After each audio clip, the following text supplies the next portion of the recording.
So, which side of the triangle is worship on? On the side where people relate to God, the relationship side. Now, how did people in Israel worship? Through sacrificing. Bringing offerings from the land. Their produce, Their animals. Now, what side of the triangle is that? the base. Stewardship. Stewardship side. Okay. Now, as far as the kind of animals and the kind of produce, what kind was it? The very best. Without any blemish whatsoever. The firstborn. Yes. Who said it had to be like that? God. God. What side of the triangle is that on? The right-hand side, the ownership.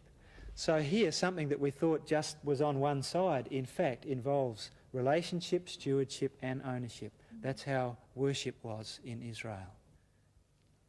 You cannot separate one part from the other in life and worship.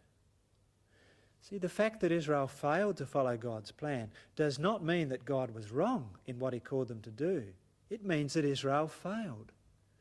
And we can see this in the calls of the prophets for Israel to repent of its disobedience and to return to God. And in Isaiah 58, the people were rejected, even though they were eagerly seeking and humbly fasting.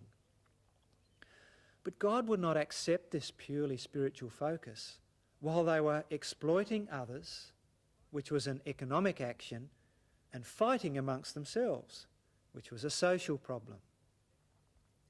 So God's condition for acceptance was that they should free the oppressed, share with the needy, and then they could have communion with God.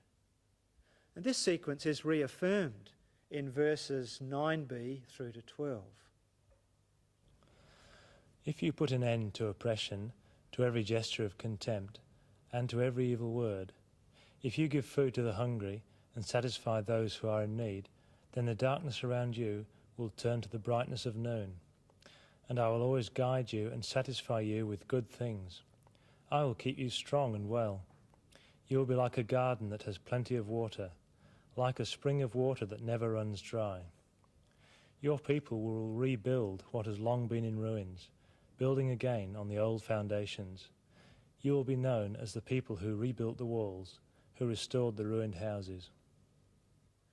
Well, now I'd like you to look at Micah and his view of Israel's life. Would you read Micah 6, 1-7? It is God's case against Israel.